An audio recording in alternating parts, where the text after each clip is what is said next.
Regardez votre programme avec la Matmut.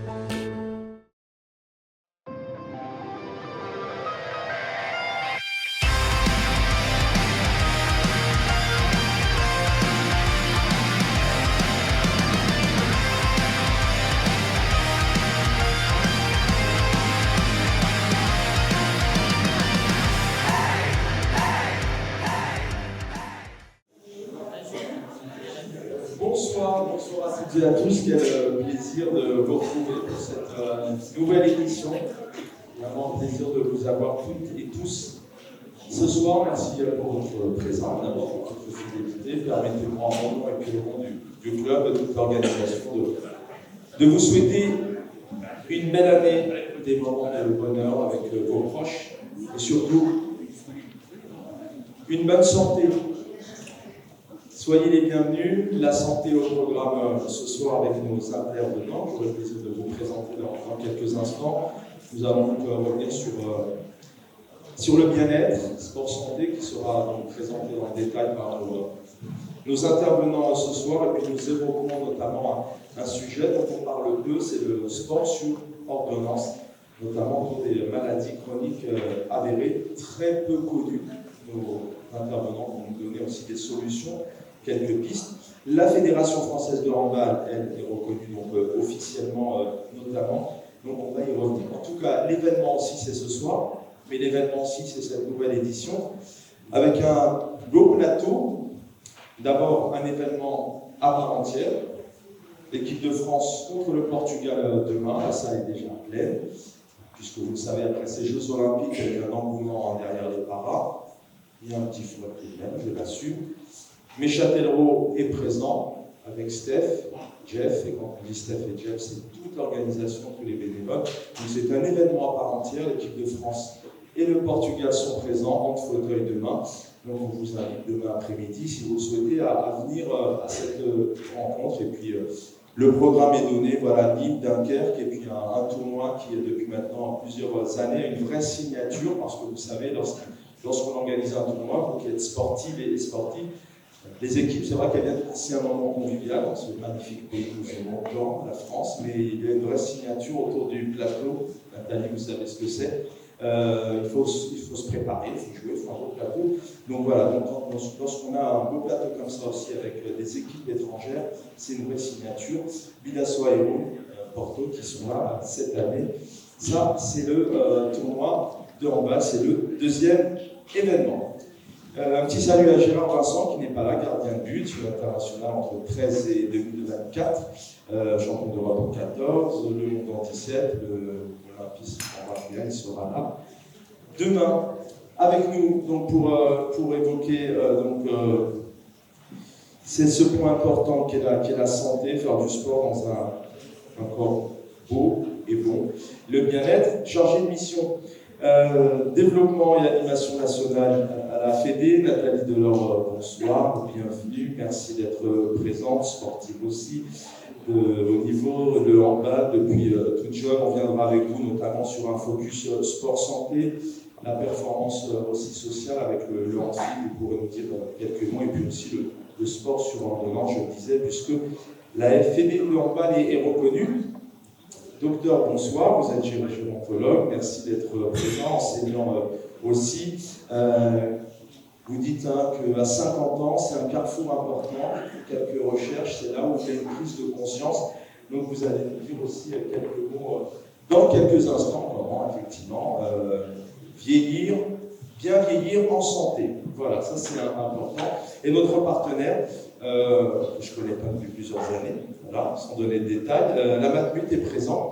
Bienvenue à Stéphane Giclard d'être avec nous. Vous êtes directeur des ventes de la région. Merci pour votre présence et vous allez bien évidemment nous dire deux mots sur l'ordonnance du sport et votre engagement. Et puis bien évidemment, après les interventions de nos invités, vous aurez le plaisir de poser vos questions. Et puis nous terminerons en levant le verre de l'amitié. Cher Stéphane, je vais commencer par vous. Donc la Matmut qu'on ne présente plus maintenant, bien sûr les assurances auto, la maison, aussi c'est mutuel. Alors dites, vous, votre engagement, notamment sur le sport sur ordonnance. Alors, bonsoir à toutes et à tous. Le sport sur ordonnance, déjà, c'est un décret de 2017 qui a permis à toute personne qui est affectée par une affectation longue durée de passer par des accompagnements hors médicamenteuses et effectivement qu'on puisse les accompagner par du sport. Donc, déjà, il faut être s'entraîner pour pouvoir déterminer si cette affectation peut être accompagnée. Je crois qu'effectivement, une plateforme des AS donne un ensemble des choses qui sont certifiées et qui en fait partie. Et effectivement, les mutuelles que nous sommes peuvent soutenir le sport sur ordonnance et nous les soutenons, puisqu'on a dans le contrat en inclusion une possibilité suivant les prestations à couvrir du forfait de 100, 200 ou 300 euros sur la famille, pour effectivement ne pas en plus de la douleur avec l'aspect financier. Ça concerne mieux les personnes qui sont touchées par ces affections-là. Après, je référentiel, ça se passe sur l'ordonnance, on soutient aussi le sport à côté, et on va aussi avoir des coachs à l'heure pour ces prestations, mais aussi accompagner le coach à d'autres dispositifs. Donc, on va au-delà du sport sur l'ordonnance, ça peut être des enfants, et on peut accompagner les enfants, on peut accompagner sur d'autres sujets aussi. Et ça, c'est important de le dire. Et j'en profite aussi pour dire à Véronique Loni, qui est la responsable de l'agence, effectivement, de se lever, puisque c'est la journée d'étape. Si vous voulez avoir plus, effectivement, des renseignements, et d'avoir avec plaisir, Patrice Aude, qui est à côté, qui effectivement, je vous ai dit, Aude également, pour effectivement diriger les deux intervenants sur le Merci. Méconnu, alors peut-être si méconnu, je dirais, le sport sur ordonnance, est-ce que vous, dans le cadre de vos membres, notamment en ce moment, est-ce que vous avez des chiffres, des éléments, c'est quelque chose qui est aujourd'hui pas assez sollicité? C'est pas assez connu, on n'a pas de chiffres proprement dit, parce qu'effectivement, il faut passer par des spécialistes pour que quelque part il y ait une prescription. Aujourd'hui, on va dire que c'est des choses qui ne sont pas nécessairement portées suffisamment au sein de chaque structure. C'est pour ça que l'association, parce que malheureusement, les affectations à longue durée peuvent nous toucher personnellement, de notre famille. C'est important de savoir qu'il y a ce dispositif-là et que vous pouvez vous rapprocher auprès de coachs qui peuvent vous accompagner. Et un mot, toutes les mutuelles ne le font pas, je crois. Pourquoi la Matmut, enfin en tout cas, pourquoi vous, la Matmut, vous êtes engagé notamment à dire oui, le sport c'est important dans la maladie, donc on est là, on soutient, on accompagne, on rembourse. On soutient parce que déjà, on se fait accompagner pour effectivement les difficultés humaines. On pense aussi que tous les sujets de la prévention permettent de faire des économies aussi, à la fois la sécurité sociale et complémentaire, puisqu'on sait que s'entretenir, je pense que nous avons le pilotage, ça permet d'éviter des pathologies aussi qui peuvent s'agrandir et qui a un coût aussi, et puis une dégradation aussi de chaque personne protégée. Tout à fait. Merci beaucoup, cher Stéphane, d'être présent. Vous allez rester avec nous et il y aura certainement des questions. Avec nous, donc, notre gérontologue est présent. Merci pour votre présence, Thierry Bernard. Il n'est jamais trop tard pour bouger, de travailler notamment sur ces bonnes activités physiques adaptées au vieillissement. Bien vieillir en santé, ça veut dire quoi? Bonsoir à tous.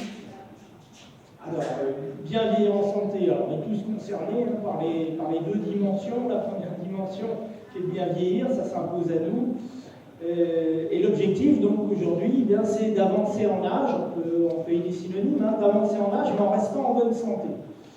La santé, déjà, sans faire trop théorique, la santé, c'est pas, si je prends la définition de l'OMS, de l'Organisation mondiale de la santé, c'est un bien-être biologique, psychologique et social. Donc, dans la définition, on ne parle pas de maladie. Donc, il y a déjà une première chose à définir, c'est que quand on parle de santé, si on colle à la définition, c'est l'objectif d'avoir une certaine qualité de vie, d'avoir un certain bien-être. Le reste de la définition, c'est de considérer que on n'est pas obligatoirement en bonne santé quand on n'a pas de maladie. Tout ça, c'est plus que des nuances. Donc le premier objectif, c'est d'avancer en âge en santé, et puis très rapidement, face à cet objectif, eh bien, il faut évidemment rassembler un certain nombre de moyens. On va parler bien sûr de l'activité physique, si on emploie le terme de sport comme un synonyme d'activité physique ou pas, si le sport est connoté d'un point de vue performance, on va parler d'activité physique, mais on parle de la même chose. Et donc là, dans un deuxième temps, on arrive à se poser la question, très rapidement, dans quelle mesure l'activité physique, la diversité des activités physiques qui s'offrent à nous, est un vecteur, est un facteur de santé. Ça, c'est peut-être une première dimension. Alors, une dimension que vous évoquez aussi, c'est cette dimension qui n'est jamais trop tard. C'est de se poser la question. Alors, tout à l'heure, dans la présentation, vous disiez 50 ans, c'est un carrefour. Alors, c'est un carrefour qui est très chronologique. 50 ans, c'est un repère de temps. On considère en France qu'on est senior quand on a 50 ans. On considère au niveau mondial, alors ça fait sourire, c'est bien que ça fasse sourire. Bon, c'est un moyen un petit peu de faire voler en éclat des repères qui étaient le 3e âge, le 4e âge, ça a peut-être un peu moins de sens, mais on va néanmoins s'appuyer sur des repères temporels, chronologiques. On est âgé, alors ça va peut-être moins faire sourire parce qu'on va avancer un peu dans l'âge. L'OMS considère qu'on est une personne âgée, dont je fais partie, lorsqu'on a 60 ans.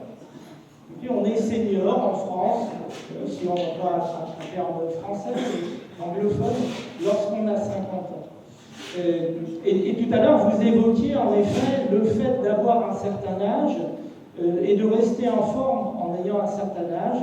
Et ça, c'est pour aller sur cette dimension-là, ça, c'est vraiment, d'un point de vue fonctionnel, quelque chose qu'il faut considérer, c'est que quand on avance en âge, c'est ainsi programmé, on a progressivement une remise en cause de nos capacités. On dit un déconditionnement de nos capacités. Il n'y a pas de maladie, mais par contre, on est ainsi programmé que nos fonctions sont moins efficientes.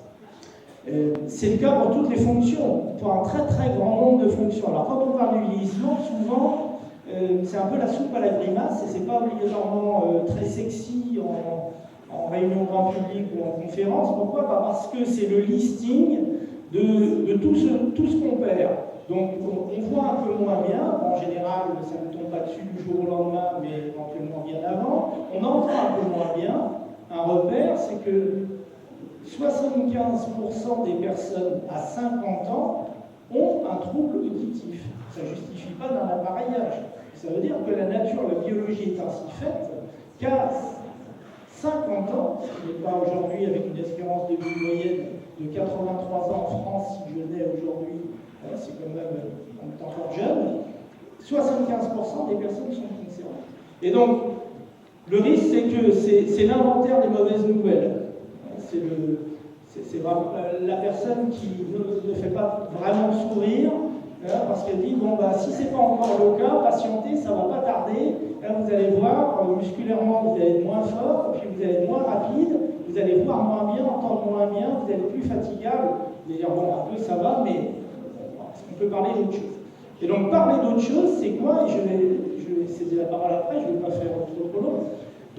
C'est quoi? C'est considérer que pour un bon nombre de capacités, et quand on parle de sport et d'activité physique, on va parler des dimensions motrices, de la motricité du mouvement. Pour un grand nombre de fonctions, si on compare en effet ce qu'on est à 50 ans ou à 60 ans, on est moins bon, on est moins performant, moins efficient que la décennie 20-30 ans qui est l'optimum de la fonction. Mais l'enjeu, il n'est pas là. Évidemment que par rapport à 20 ou 30 ans, on va être éventuellement plus limité sur un assez grand nombre de dimensions. Ce qui est très important, ce sur quoi en introduction je veux insister, c'est que pour un grand nombre de fonctions, je vais prendre l'exemple, la fonction cardio-respiratoire, déterminante dans le mouvement, la fonction musculaire, déterminante dans le mouvement, la motricité, la capacité à se déplacer, à agir, à jeter, à porter, à se déplacer. La fonction d'équilibration, qui est un vrai problème chez la personne âgée, parce qu'on est globalement moins stable lorsqu'on avance en âge.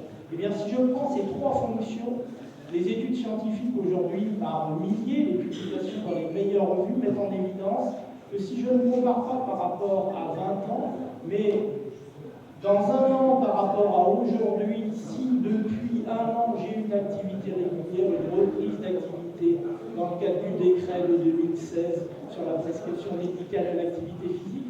Je suis plus efficient à 61 ans qu'à 60. Dans certaines publications scientifiques, je suis plus efficient à 90 ans qu'à 89 ans. C'est à dire jusqu'à quel âge, aujourd'hui, ma mission c'est de travailler et de comprendre ce qui se passe à 90 ans et 100 ans. Eh bien, il y a un très très grand nombre d'études qui mettent en évidence en effet que quel que soit mon âge, et il y a des études qui disent quel que soit mon âge et mon niveau de santé, alors il faut le relativiser si je suis porteur d'une maladie sévère, mais quel que soit mon âge et globalement ma santé, je peux être demain plus efficient qu'aujourd'hui. Alors ça c'est un bon message, c'est un message que j'aime bien relayer, parce que c'est évidemment un petit peu plus sexy, un peu plus porteur de vous dire que chaque année vous allez être moins performant. Certes, on va être moins performant par rapport à la chronologie, par rapport à ce que la nature avait fini et ce qui est programmé, mais par contre j'ai la responsabilité, si je change de mode de vie, éventuellement d'être en aussi bonne santé, voire en meilleure santé demain qu'aujourd'hui. Ne vous inquiétez pas, on a le temps. Encore 3-4 minutes, c'est bien de nous avoir donné un peu le contexte. La prévention, dans tout ça, 6 mois, dans 20 ans, j'ai pas envie de débarquer chez vous avec du Doliprane, du Tramadol, de l'arthrose, du mal partout, etc. Je pense qu'on peut anticiper. Donc il y a la prévention, on disait tout à l'heure ensemble, vieillir, même vivre, c'est anticiper, c'est prévenir. Et un mot sur les solutions. Vous nous avez fait un peu peur, mais garantie vous êtes toutes et tous jeunes, pas de souci. Mais voilà, donc prévention et solution aussi. Alors prévention, en termes incontournables, de prévenir, d'anticiper. Je suis tenté rapidement, même si on parle je parle de vieillissement, je suis tenté de décliner la prévention en 3 types de prévention. Vous êtes pour certains peut-être spécialistes, ou vous avez entendu, c'est pas pour compliquer les choses. Il y a la prévention primaire, la prévention secondaire et la prévention tertiaire.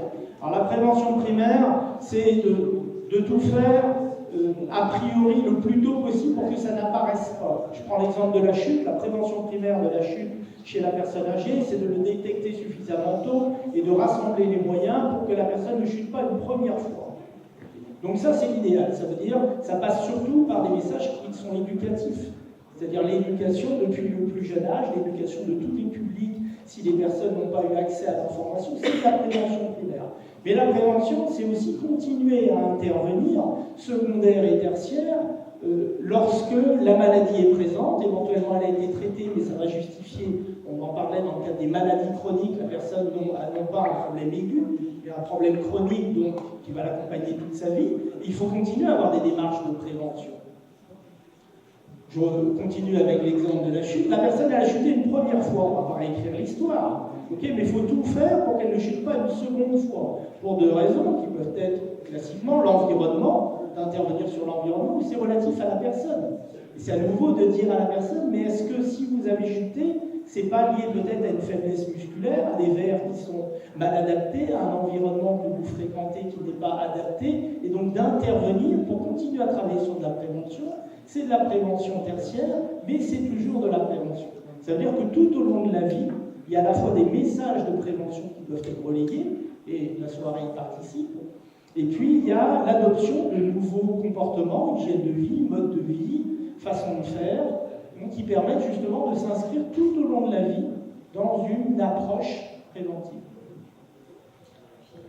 Merci infiniment, cher Pierrick. Nathalie est avec nous. J'ai souhaité volontairement vous avoir peut-être en fin d'intervention, car peut-être vous allez nous apporter quelques expériences, car vous êtes aussi sur le terrain, peut-être un focus sur le sport santé. D'abord, la Fédé est reconnue.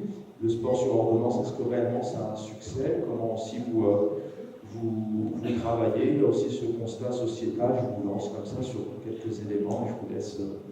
Je vous rappelle aussi que vous travaillez aussi sur les personnes en situation de handicap. Vous encouragez les pratiques et les pratiquants et les pratiquantes en situation de handicap à faire de l'activité. Nathalie Deleuve. Bonsoir à tous. Effectivement, la Fédération s'est intéressée à cette thématique. Alors, je dirais non pas de façon naturelle, comme ça a pu se passer pour les personnes en situation de handicap, dans le sens où ce sont les clubs qui ont d'abord démarré cette activité par des éducateurs spécialisés qui avaient envie de proposer l'activité handball, soit dans des établissements spécialisés, soit directement dans les clubs. Et à un moment donné, ça a fait tache d'huile, et de ce fait-là, la fédération a choisi d'accompagner nos clubs dans la formation autour du handicap. Il y a aussi la loi de 2005 qui implique que dès qu'une personne en situation de handicap souhaite faire une activité associative, on n'a pas le droit de lui dire bah non, on ne peut pas. C'est comment du coup s'adapter. Donc la première fonction, ça a été comment sensibiliser, comment former, comment accompagner. Le vecteur de la santé est arrivé, je dirais, en même temps que cette prise de conscience de l'État autour du sport santé, donc 2015-2016. Et le ministère des Sports nous a tous demandé à toutes les fédérations de se positionner sur comment accompagner cette santé. La problématique, c'est, je ne sais pas si vous êtes des experts de l'activité handball, mais c'est quand même une activité de confrontation. S'il y a quelques handballeurs, je pense qu'il y a des petites douleurs au niveau des genoux, peut-être un petit peu au niveau des épaules. Donc imaginez-vous la problématique de comment proposer une activité dans laquelle on doit allier à la fois sa santé, et donc l'amélioration de sa santé, le maintien de sa santé, mais aussi nous, qui sommes une activité sportive, donc une activité ludique, parce que l'adage dit qu'on commence à vieillir à partir du moment où on ne joue plus, eh bien, c'était comment on pouvait mettre en forme une activité handball adaptée. Et on a essayé de relever ce défi par une activité aujourd'hui qui s'appelle le Handfit, qui est décomposée un petit peu comme l'activité handball de référence. Simplement, on a 5 phases qui permettent à une personne de s'adapter en fonction de ce qu'il est, c'est-à-dire que je reprendrai les mots sur les typologies de prévention. Je suis en prévention primaire, c'est-à-dire que je suis un joueur lambda, admettons, j'ai 35 ans, je suis en explosion professionnelle, je n'ai plus le temps de pratiquer, donc je n'ai plus le temps d'aller vers une compétition particulière parce que ça me demanderait de m'entraîner 1, 2, 3 fois par semaine, plus un match.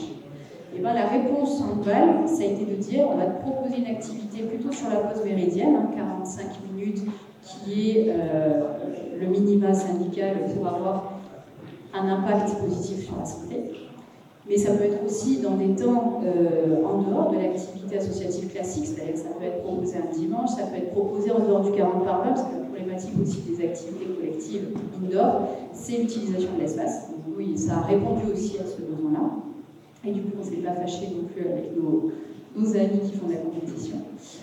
Et ensuite, on est parti également sur la prévention dite secondaire. Donc vous avez eu un arrêt de l'activité pour cause de maternité, mais cause aussi de problématiques de santé. Et donc, vous venez vous réhabiliter dans une santé qui était initialement rompue de par un arrêt à un moment donné. Et jusqu'en 2018, on a donc vécu sur cette prévention primaire et secondaire. Ensuite, fin 2018, on a pu participer, grâce au CNOSF, le Comité national olympique et sportif français, à pouvoir rentrer justement dans ce catalogue de sports reconnus sur ordonnance. Mais ça ne se fait pas comme ça. Il faut qu'on puisse déterminer que la pratique a un véritable impact sur la santé. Et deuxièmement, il faut aussi qu'on ait une filière de professionnels. Alors, quand je dis professionnels, attention, ce ne sont pas des professionnels payés, mais ce sont des personnes qui viennent se former, qui sont des coachs. Donc, nous, on les appelle les coachs Handfit Sport Santé, capables de pouvoir accueillir les personnes qui sont en fin de parcours ou alors qui sont dans une prise en charge qui est statuée par leur médecin. Par exemple, j'ai un diabète, je prends des médicaments, mon diabète est bien acquis, c'est-à-dire que je sais le gérer, je me connais et donc je peux aller pratiquer une activité. Et donc la fédération a choisi d'avoir ce vecteur prioritaire dans le sens où effectivement on a 2 axes majeurs dans toutes les pratiques qu'on propose, que ce soit du tout petit jusqu'au sport loisir. Et bien le handicap peut arriver, on peut accueillir un enfant à 3 ans avec une forme de handicap, on va savoir l'accueillir. Mais il peut aussi y avoir une autre personne dans une activité même compétitive qui va se retrouver avec une maladie chronique et donc comment on peut l'accueillir dans les meilleures conditions. environnement de performance sociale, ça c'est important. Puis peut-être vous, vraiment aussi, vous travaillez avec les médecins. Il y a des médecins sensibles, je ne voudrais pas frustrer, des médecins en tout cas qui peut-être prennent le temps, si on connaissant du sport sur ordonnance, d'autres non. Comment vous travaillez avec les médecins? Est-ce que c'est facile? Est-ce qu'ils sont tous à l'écoute? Je vais faire du politiquement correct. Bon. Blague à part, ce qui nous anime dans une fédération, bien évidemment, c'est ce que vous allez vivre, et je vous invite ardemment à aller vivre ce moment demain, c'est-à-dire c'est la compétition, c'est l'ADN de toute les fédérations. Quand on voit tous nos collectifs de France, bien évidemment, les médecins, ils vont se batailler pour aller sur ces collectifs-là, parce que ça change aussi du quotidien. Quand on est dans son cabinet et qu'effectivement, bon, ça vient peut-être, là je parle de quelque chose que je ne maîtrise pas vraiment, mais j'imagine c'est un peu routinier, on va soigner des rhumes, c'est sûr que là on part avec une équipe, c'est chouette, on va soigner d'autres pathologies. Donc c'est vrai que quand en général on est dans les couloirs et puis qu'on va parler à nos médecins de sport santé, sport sur ordonnance, des ALD, puis alors là quand on parle sur le handicap, il va y avoir des pathologies aussi qui sont très symptomatiques du handicap. Ils nous disent, tu vas pas me gonfler, je fais ça moi déjà toute la journée, quand je viens là j'ai envie de m'amuser avec les équipes de France et à plutôt parler de la bonne performance. Heureusement, on a aussi des médecins qui sont très sensibles à la cause et bien évidemment les médecins le sont aussi, mais vous voyez l'axe motivationnel est un petit peu différencié. Et donc on a des médecins à la fédération qui sont très sensibles et surtout qui ont pris conscience du déclin de la bonne santé de la société. Vous voyez un petit peu ce qui se passe, il y en a eu des crises sanitaires, il y en a eu des problématiques majeures et j'aime bien la définition quand on reprécise ce qu'est la santé, il y a aussi la santé mentale. On doit aussi agir et en fait on se dit qu'en tant que sport, en tant que, vous voyez le handfit, on définit plaisir, santé, bien-être. Déjà on commence par le plaisir. Et à partir de là, c'est vrai que les médecins se prennent au jeu parce qu'en fait, ce qui est hyper intéressant, hyper motivationnel, c'est que quand on arrive, comme le disait tout à l'heure Pierrick, alors on fait la liste de tout ce qui ne va pas. Bon, ben voilà, déjà vous partez avec votre fardeau, puis vous vous dites c'est pas chouette. Mais si dans un côté positif vous dites ouais, bon, mais en fait je fais du handball, donc effectivement je vais faire le deuil de la compétition que j'avais l'habitude de faire, mais par contre le handball peut continuer à m'accompagner. Et m'accompagner dans un versant, je l'espère en tout cas, plutôt joyeux. Mais c'est chouette pour un médecin de pouvoir se dire, écoutez, voilà ce qui se passe, ça, puiser, c'est immuable, ça sert à rien, on va pas refaire l'histoire. Par contre, moi je vous propose, plutôt que d'aller chez le kiné, d'être tout seul devant sa machine, c'est pas très rigolo, vous avez 20 minutes et pas une de plus, je vais plutôt vous prescrire d'aller voir vos copains, agir de façon positive sur votre santé, et en principe, ça pourra aussi faire du bien aussi à votre tête et vous sentir un peu mieux. Du coup, il y a des médecins quand même, ça les séduit de travailler avec nous. Une anecdote, quand on est sorti du Covid, on a travaillé avec un pneumologue et puis il nous a dit mais oui, bossez avec moi parce qu'en fait les kinés ils sont saturés et en fait c'est tellement plus chouette de faire une activité collective que oui, allez-y, moi je vais vous envoyer des gens et puis voilà, et puis ça va, finalement tout le monde est gagnant. Donc forcément, ils sont tous sensibles à ça. Après, nous, c'est vrai qu'on a cette balance un petit peu paillette du côté des équipes de France, mais un médecin est toujours sensible au bien-être de ses patients. Alors, on donne la parole à nos invités. Une performance sociale qui revient, on est dans un monde qui va de plus en plus vite. Beaucoup, on est figé sur nos écrans, on en parlait aussi tout à l'heure. Je pense que derrière le handfit, d'abord un mot, c'est du handball sans contact en fait, c'est ça, c'est quelque chose de plus léger, plus souple, peut-être une définition, et puis il y a cet environnement social, je pense, où une liaison, les gens se retrouvent, entre familles peut-être. Oui. Donc le handfit, effectivement, c'est une décomposition en 5 phases, sur une durée minimale de 45 minutes, où on a un juste équilibre entre ces phases où on va rentrer par l'automassage. Vous voyez, par exemple, les athlètes de haut niveau, aujourd'hui, ils ont tous leur petit rouleau.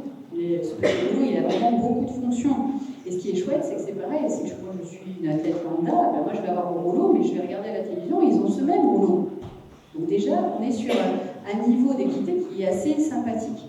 On va passer sur une deuxième phase qui va être en balance, qui va être le travail plutôt proprioception, prévention des chutes, Et puis, on va passer aussi sur le renforcement musculaire. Après, on a une autre phase qui s'appelle le cardio power. Donc là, on va commencer à faire un petit peu monter la machine, on va commencer à transpirer. On va travailler un petit peu sur, vous savez, les fameux cardio-training sur des 20-30. On va commencer à travailler voilà, sur des formes d'activation assez rapides, mais sous forme d'atelier. On va travailler en binôme. En fait, on va travailler pour soi et également pour les autres. Ensuite, on passe sur la forme jouée, parce que si on ne joue pas au handball, c'est pas rigolo. Sauf qu'on va être sur un format adapté. On va jouer en largeur, on va jouer en multi-cible, on va jouer avec différents supports, des petites balles, des plus grosses balles. Et enfin, on va terminer la séance par le cool-down, qui peut être des formes adaptées, soit un retour sur soi, des étirements, ça va un petit peu dépendre de ce que les pratiquants souhaitent.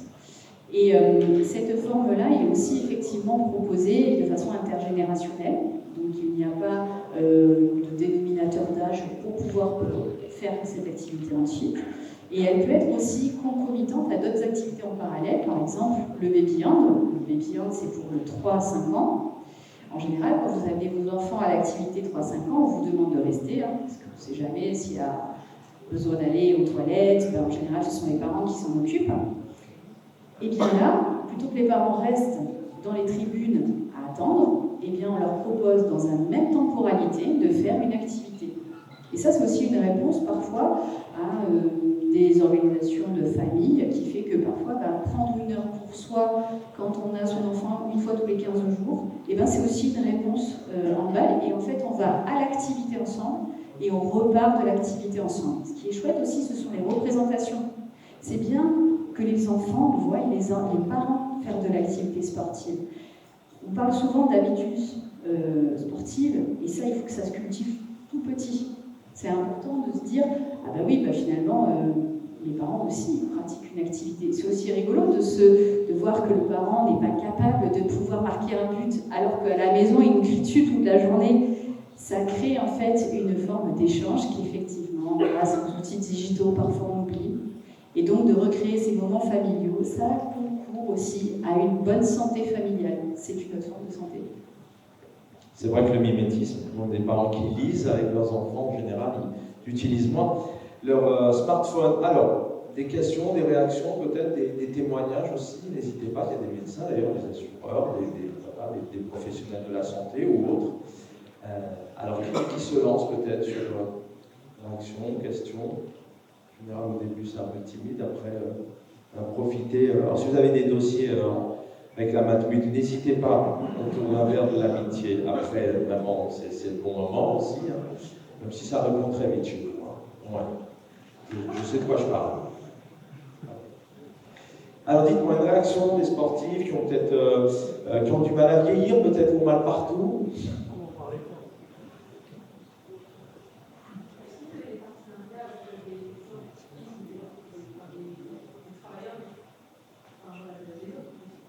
Partenariat avec les entreprises. Alors, oui, parce qu'on a beaucoup de partenaires. Je vous dis, déjà, on en a pas mal ici. Après, ils ne sont pas forcément axés. Vous savez, la performance sociale, ça ne fait pas rêver. D'accord ? C'est le sport pour le plus grand nombre. Vous voyez, là, en gros, les fédérations, sur la filière, c'est 15% d'athlètes de très haut niveau. 75%, c'est tout le reste du monde. En fait. Donc c'est vrai que les partenaires sont très impliqués sur les équipes de France, c'est toujours ce qui fait vivre, mais de plus en plus, alors je dirais vraiment sur l'axe handicap, ça commence à arriver, pas plus tard qu'hier, on a Butagaz qui nous a rejoint comme étant le premier partenaire de l'équipe de France en fauteuil, qui est de l'équipe de France. Cependant, bien sûr, heureusement que la pratique bénéficie de toutes ces formes de partenariat. Mais c'est pas suffisant. C'est pas suffisant.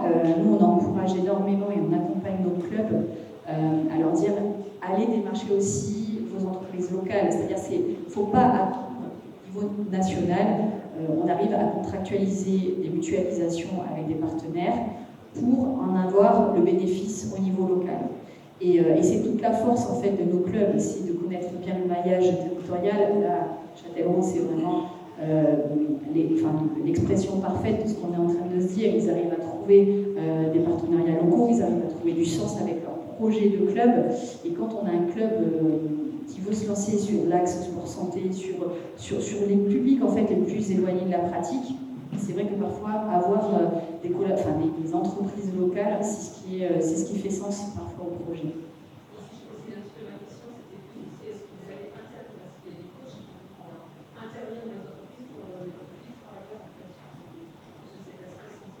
Oui. Alors le team building, ça peut être les team building, mais ça peut être aussi des demandes d'entreprises. Oui, bien sûr, les clubs essayent même de vendre des prestations, mais aujourd'hui, même dans les entreprises, et je dirais même au niveau de la Fédé, on en parlait tout à l'heure, ma plus grande tristesse à la fédération, c'est d'avoir un ascenseur. Parce qu'on a 2 étages et que, je ne dis pas, moi-même je l'utilise quand je pars en stage, que j'ai tous mes sacs, me farcir les 2 étages. Ceci étant, j'ai des collègues qui ont besoin d'une activité régulière et on pourrait croire qu'à la fédération on est tout le temps sur un 40/20, mais non, on est les plus sédentaires, on est autant sédentaires, je dirais, que dans les autres entreprises. Eh bien, on n'arrive pas déjà à avoir d'autres quotas. Et le sport dans les entreprises, c'est pas encore ça. C'est pas encore naturel. Avoir cette sensibilisation que proposer de l'activité physique et sportive a un réel impact, même sur le travail, même sur la lutte contre l'absentéisme, sur la cohésion de groupe, c'est pas naturel. Donc oui, parce qu'ils ont cette compétence et ils peuvent intervenir, à mon sens, c'est pas encore assez développé, mais c'est d'un point de vue culturel.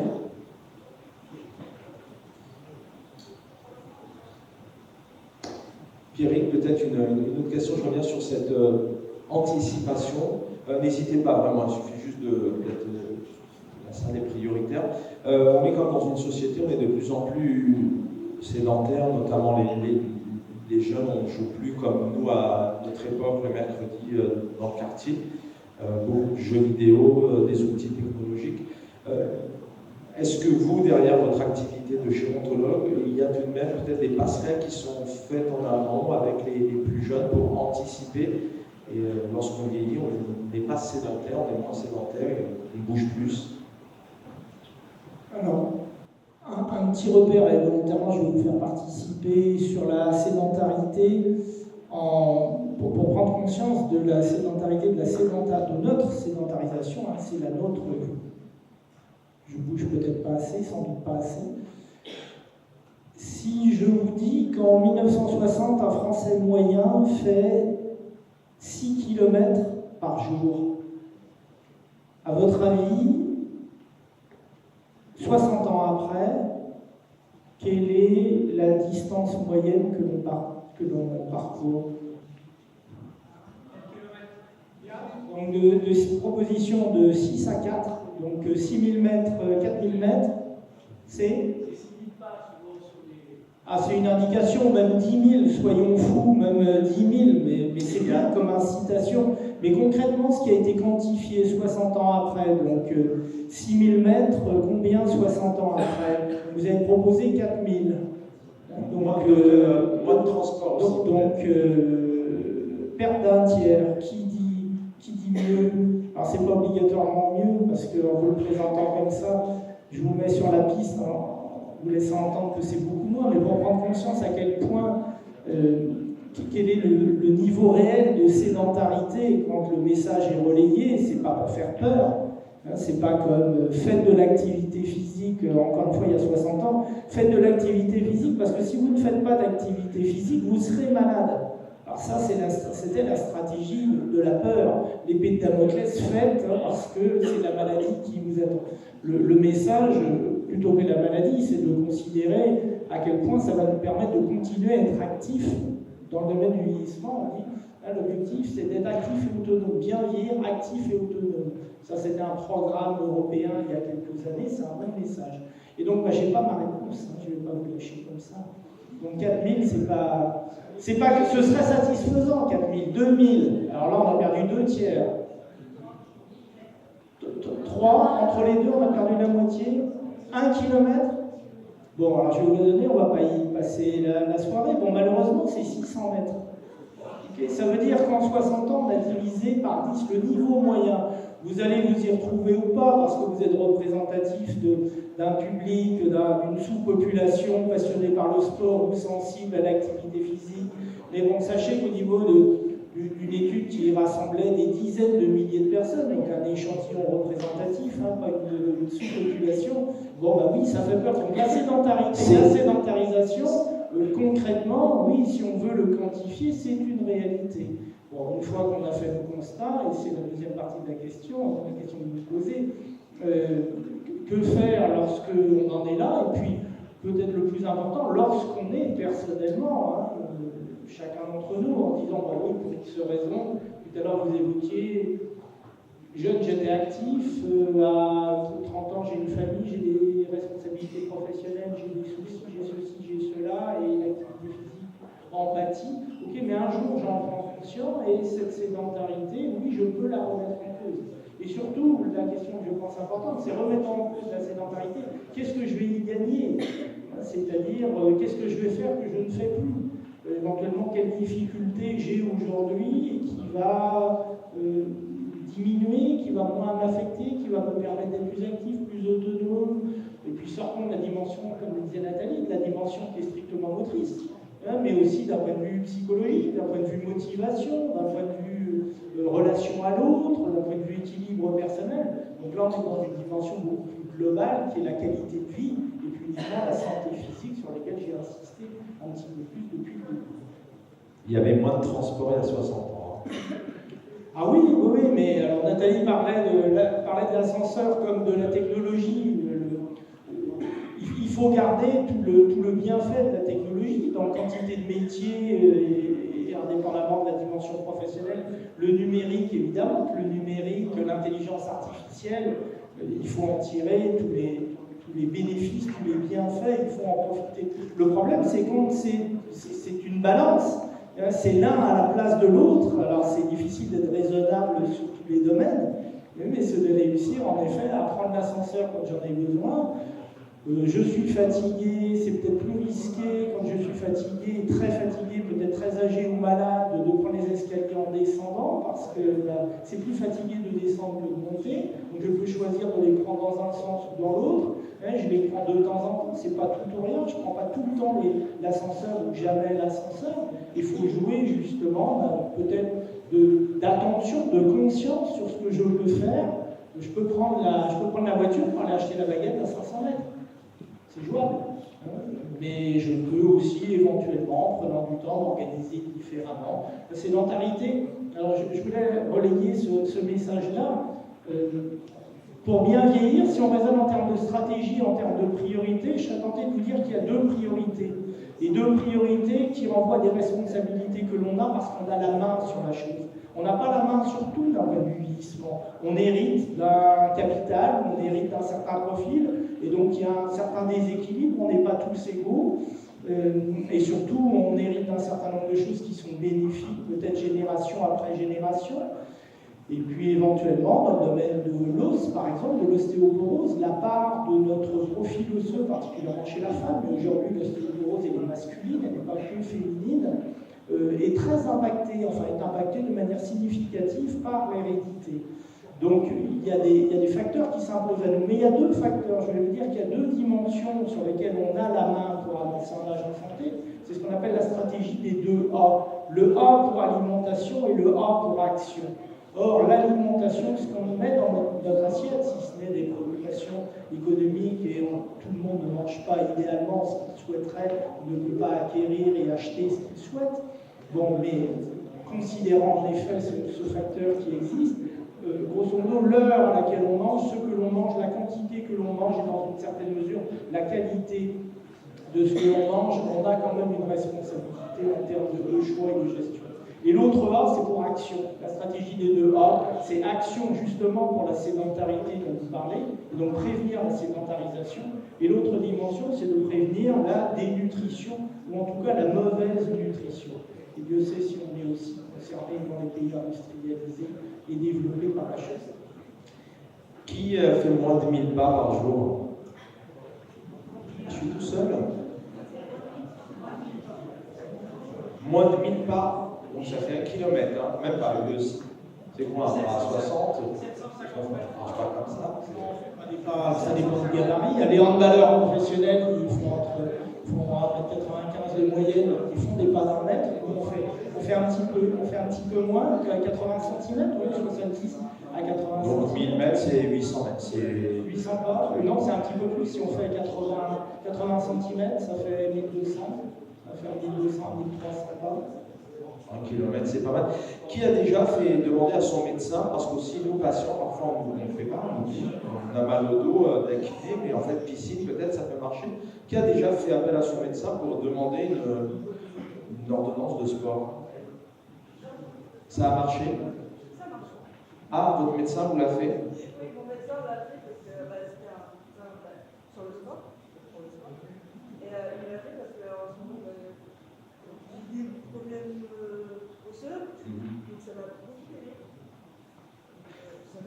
Et vous êtes dirigé vers n'importe quel club ou association, on vous l'a prise parce qu'il faut que le club aussi, que ce soit affilié, toutes les fédés ne prennent pas. Alors la fédé de hand, oui. Je ne sais pas ce que la fédé de foot le fait, de cyclo, de tennis de table. En fait, il y a une liste auprès du CNOSF et dans un outil qui s'appelle Médico-Sport, où sont référencées toutes les disciplines qui peuvent être prises en charge dans le cadre du sport sur ordonnance.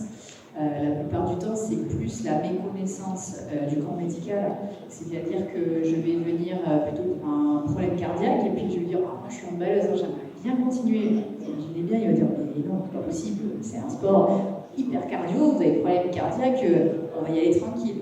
Sauf que vous n'avez pas le bronchite, par exemple. Donc il va plutôt dire oui, on va aller chez le kiné, ou alors vous allez faire ça, la marche nordique, ça marche bien.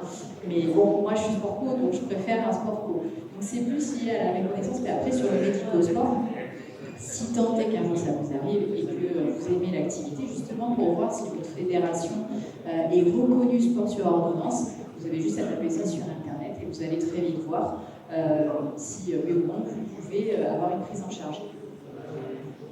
Stéphane, peut-être un mot, comment vous avez eu ce déclic à la Matmut de dire oui, le sport sur ordonnance c'est possible? Vous avez constaté une santé qui se dégrade peut-être, où il y avait un réel besoin, d'où un peu votre orientation sur cette réflexion? On est très sensible à l'évolution sociétale, donc quelque part on échange, des délégués sociétaires aussi, il faut remonter beaucoup d'informations. Donc on essaie de coller le plus près de ce qui se passe. Par exemple, cette année, on a suivi le dispositif gouvernemental sur le névrologie, pour accompagner sur ce dispositif-là.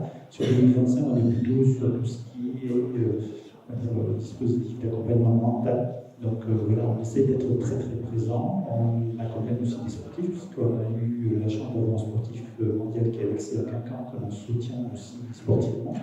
Donc on essaie d'être présent. Donc le problème, c'est que c'est très vaste, il faut choisir ses combats. On a aussi, c'est un peu moins connu, mais des fondations aussi qui permettent de faire de la recherche. Donc parfois on fait des appels à projets, des choses très spécifiques, et on les accompagne financièrement. Donc ça, c'est toutes les choses qu'on peut faire à côté. On a aussi un centre santé sur la région parisienne, ce qu'on appelle le mutualité, où on se plein de spécialistes qui sortent de cette structure, où on ne fait pas de déplacement temporaire. On a des liens aussi avec mon souris, des choses comme ça. Mais quand on sait que toutes les difficultés qu'on peut avoir dans certaines spécialités, on essaie d'œuvrer. Alors c'est vrai qu'on ne connaît pas peut-être suffisamment, mais on soutient beaucoup de dispositifs. On a aussi en Bretagne un dispositif aussi où on accompagne tout ce qui est accident de la route au niveau du handicap. Un dispositif, je ne me rappelle plus le nom, mais qui est assez conséquent, et on les accompagne justement après des accidents de voiture, parce qu'il faut vivre avec cet handicap. Donc il y a beaucoup de soutien psychologique au-delà de handicap physique, et c'est important pour nous. Donc oui, on a beaucoup de choses. Si on revient au Covid aussi, cette sédentarité qu'on a tous connue, on s'y est aperçu. Déjà, on avait une amélioration de tout ce qui est soutien psychologique, notamment les jeunes. C'était assez fréquent parce qu'on a beaucoup de jeunes qui vivent seuls, qui ne peuvent pas se confier et ont besoin d'avoir une écoute attentive. Et puis, on a eu aussi comme on disait, sédentarité, pas de possibilité de se soigner. On a vu une accélération des prestations, donc c'est l'aspect coût financier. On a vu moins de gens qui sont fait soigner par le Covid et une accélération post-Covid. Donc on voit bien que si on ne fait pas de la prévention et de la chose régulière, comme disait justement le docteur présent, on voit qu'il y a des pathologies qui s'accélèrent avec des aggravations. Donc c'est important effectivement de faire du sport, de le faire régulièrement. On ne fait jamais assez, on le promet, et effectivement c'est important pour le capital santé. Tout à fait. Docteur, vous voulez rajouter un mot? Et je voulais rajouter un mot sur le sport sur l'entraînement. C'est un dispositif qui n'est pas très vieux, puisque le décret de décembre 2016 avec application en mars 2017, donc c'est déjà allé très vite pour ce qui est du décret d'application. Par contre, pour ce qui est de la dynamique, c'est vrai qu'on peut considérer qu'il y a deux freins. Il faut tous ensemble, de tous les territoires, au niveau associatif, au milieu fédéral et pas uniquement au milieu médical, évidemment y travailler et considérer qu'aujourd'hui il y a deux freins en espérant qu'ils seront progressivement moins présents. Au niveau des médecins, déjà, c'est leur formation, c'est-à-dire les plus jeunes médecins aujourd'hui sont bien plus formés à une approche de la santé qui n'est pas uniquement centrée sur la pathologie. Je crois que ça favorisera la chose, puisque le plus gros maillage, c'est au niveau des médecins traitants, au niveau des médecins du sport, est une spécialité. Alors les médecins traitants ont plus ou moins cette sensibilité, de par leur formation, pour d'autres raisons, mais ne serait-ce que pour des raisons de formation initiale. Et puis là, vous l'avez évoqué tout à l'heure, on évoquait l'ARS, l'Agence régionale de santé, qui sont donc les déclinaisons au niveau régional et départemental de la politique nationale de la santé. C'est qu'il y a la nécessité, indépendamment évidemment des fédérations qui sont très organisées, la Fédération française de handball avec l'illustration, de mailler le territoire de tout un ensemble d'acteurs qui accueillent des publics.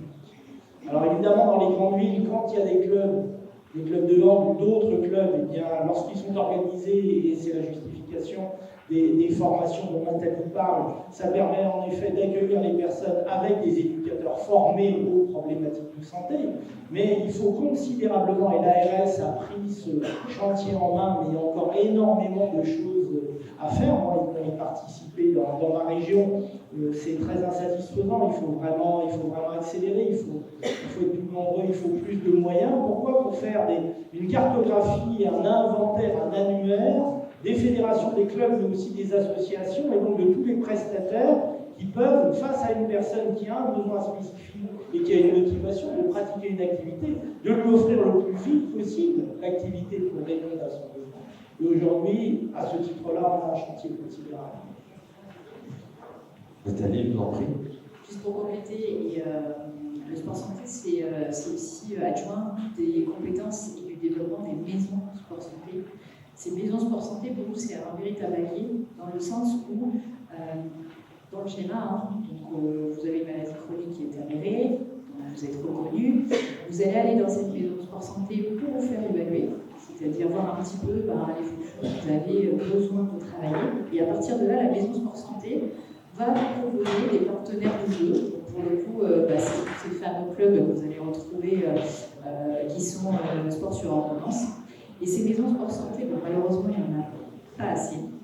Mais pour nous, c'est le premier filtre d'accompagnement du sport sur ordonnance. Parce que, vous voyez, il y a un petit peu ce schéma, ce triptyque entre le médecin, entre le patient et entre l'éducateur. Et c'est vrai que quand nous, en bout de chaîne, on récupère les patients, nous, on les appelle généralement les patients pratiquants, c'est vrai que s'ils ont une évaluation préalable, c'est quand même plus simple. Et on a aujourd'hui des outils, par exemple à la Fédération, on a un partenaire qui s'appelle Move, avec lequel on travaille et qui nous permet de justement avoir un suivi de nos patients pratiquants.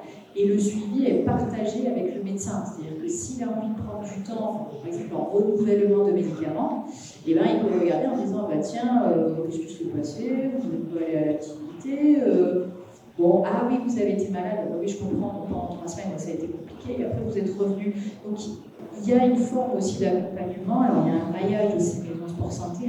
Moi personnellement, je viens de Dordogne, et donc j'ai ma famille qui est en Dordogne, autant vous dire que ma tante, qui serait vraiment dans ce public-là, c'est-à-dire volontaire pour faire de l'activité, et en plus avec des pathologies en ALD, il faudrait qu'elle fasse plus de 60 km pour aller dans une maison de sport santé. Qui plus est, chez Bergerac, il y a un club quand même qui joue à bon niveau, et le club n'est pas formé. C'est-à-dire que je ne peux même pas lui dire, écoute, Va te faire... En plus, c'est quelqu'un de très sociable, elle a 81 ans et je suis sûre qu'elle trouverait son compte. Et ben là, je suis très frustrée parce que je peux même pas lui dire, bah écoute, va te faire évaluer à Isère-et-Fontaine à Périgueux à 60 km, oui, bah on se laisse tomber. Et du coup, bah, tu peux pas aller faire du handball parce que non, il n'y a personne de formé. Donc il y a un boulot monstrueux.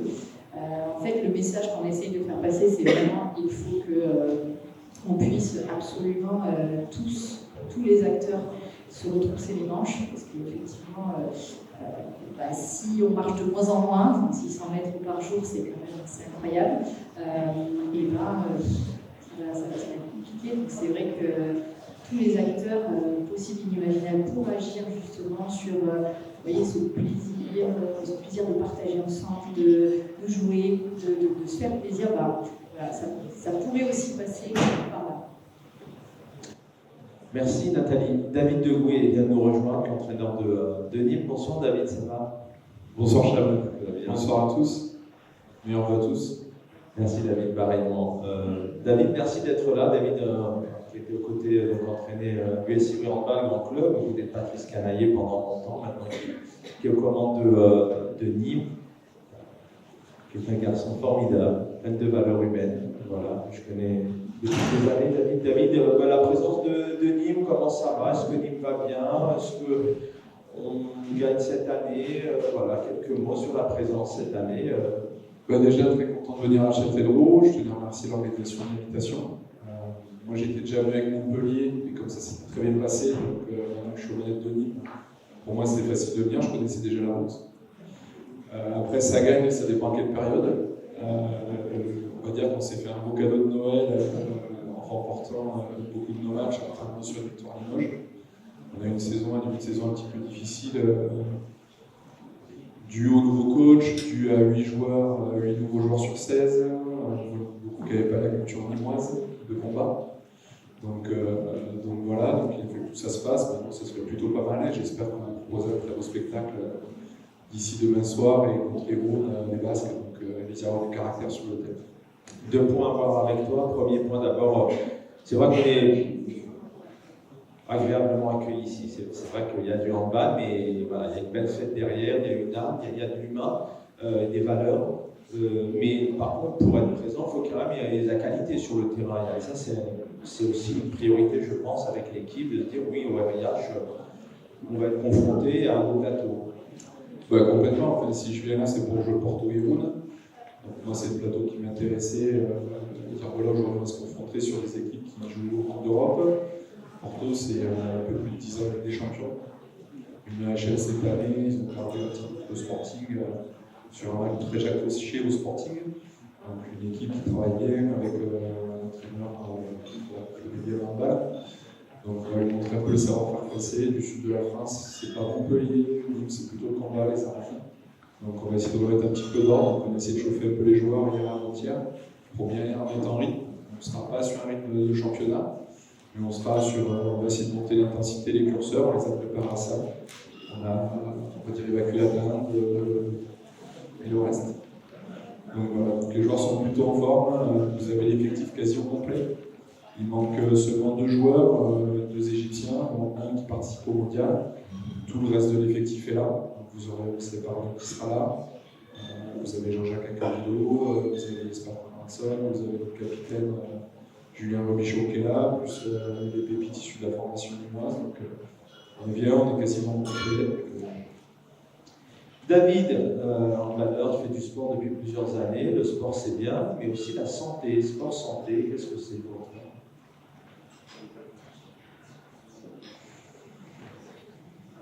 C'est compliqué à dire sport santé pour moi, parce que moi je m'occupe de polytraumatisés, à qui on essaie de retrouver des conversions post-compétition, puisqu'ils utilisent leur corps pour faire de la performance et du très haut niveau.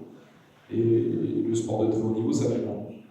Donc aujourd'hui, j'ai pas un joueur en fait qui est sain de corps. Voilà, il y a toujours des blessures, épaules, genoux, chevilles, coude, poignet, doigts. Voilà, pour eux, sport santé, c'est pas ça, c'est sport performance. Et après, la problématique, c'est quelle reconversion, quel type de reconversion derrière. Donc, quand on a mis tout ça, Vous verrez, ils sont beaux, ils sont loin, ils sont forts, mais c'est fait pour performer. Voilà. En ce qui me concerne en tant que coach en sport santé, cette année, j'ai pas trop le temps de faire du sport, donc je me suis principalement axé sur la marche et sur la respiration.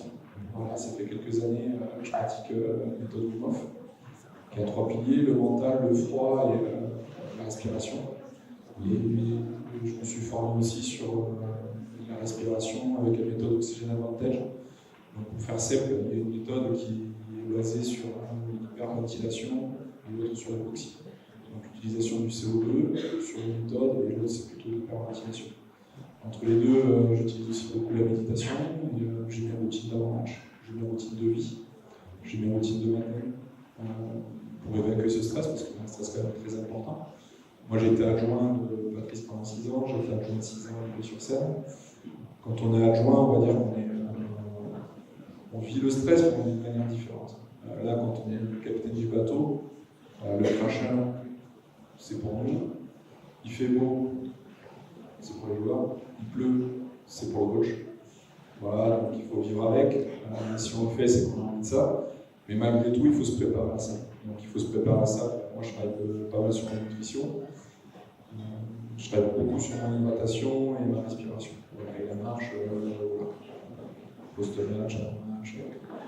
Si je ne peux pas faire d'activité sportive, à minima, je marche, je m'étire et je respire. Puisque les tensions, on va dire, au niveau du stress, m'impactent énormément au niveau musculaire. Donc ça, c'est pas nouveau. Et du coup, je travaille beaucoup sur tout ce qui est respiratoire, mais aussi à base d'étirement, pour travailler aussi sur ce relâchement du corps, qui aide sur le relâchement aussi de l'esprit.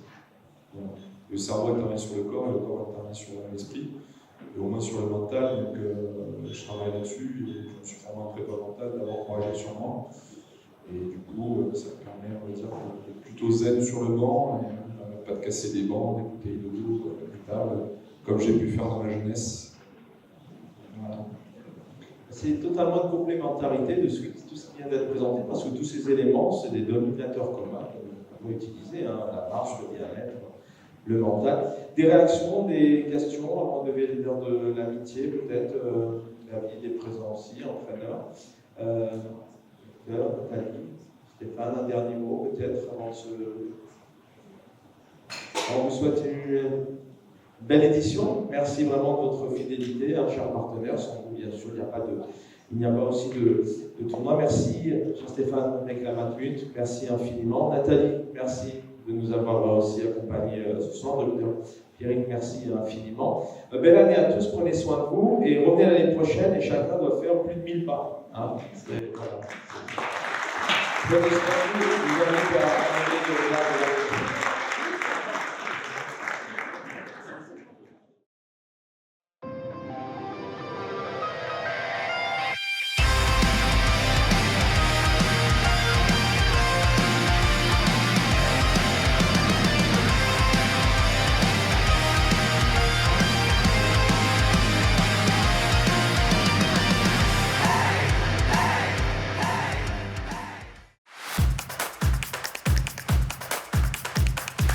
Vous avez regardé votre programme avec la Matmut.